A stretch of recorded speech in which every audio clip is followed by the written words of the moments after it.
Yo, football lovers! Lu tahu nggak sih? Old Trafford kemarin malam jadi kayak panggung sinetron penuh drama. Dari kartu merah, gol keren, sampai tensi tinggi yang bikin deg-degan. Manchester United akhirnya berhasil amankan 3 poin penting lawan Chelsea. Skor tipis 2-1 tapi penuh cerita. Nah, gue bakal kupas tuntas nih. Mulai dari momen spesial sampai penyakit lama yang belum sembuh-sembuh. Jadi stay tune sampai akhir karena bakal banyak fakta gokil. Siats, gol kesena sang kapten. Lu pasti nggak nyangka, di balik panasnya drama ada sejarah besar tercipta. Di tengah hiruk-pikuk Old Trafford, sang kapten Bruno Fernandes kasih kado spesial. Gol ke-100 buat Manchester United. Bayangin, seorang gelandang bisa nyetak 100 gol dari 296 penampilan, itu gila sih.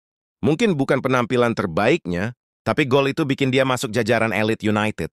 Bruno resmi jadi pemain ke-18 yang bisa tembus 3 digit gol. Kapten yang selalu jadi penyelamat lagi-lagi ngasih bukti kalau dia emang beda. Dok, duet Maut Sesko Mbeumo lahir. 5 menit awal udah kayak film action. Lu langsung dikasih spoiler masa depan United. Baru aja laga mulai, boom. Benjamin Sesko dan Bryan Mbeumo langsung nunjukin kombinasi maut.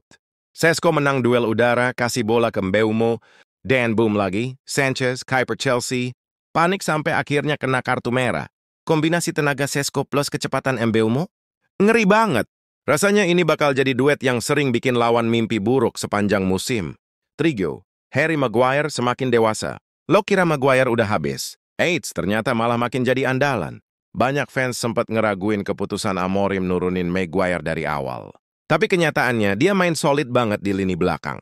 Tenang, dewasa, dan bahkan kasih assist buat gol Casemiro. Bukan Maguire yang dulu sering bikin blunder, tapi Maguire yang sekarang kelihatan matang.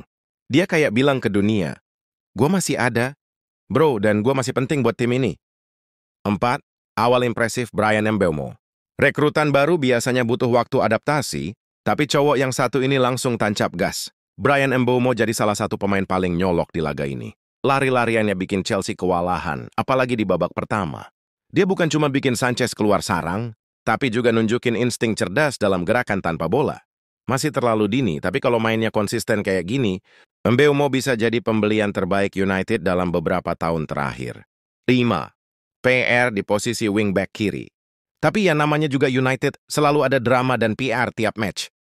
Patrick Dorgu emang kasih assist buat gol pertama, tapi performanya masih bikin banyak orang geleng kepala. Dia bukan winger murni, jadi serangan dari kiri sering banget tumpul atau gagal. Bukan salah dia sepenuhnya sih, lebih ke Amorim yang harus nyari solusi biar sektor kiri bisa lebih produktif. Kalau enggak, lawan bakal gampang baca kelemahan ini. Sektor squad masih mendukung Amorim. Banyak yang bilang Amorim udah di ujung tanduk, tapi kenyataannya gimana?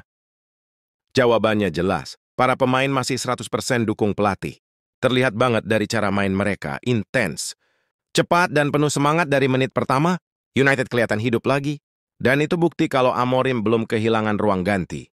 Nah, ini yang penting banget, karena tanpa dukungan pemain, nggak mungkin bisa jalan jauh.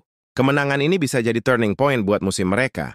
Septe, 2 sisi Casemiro.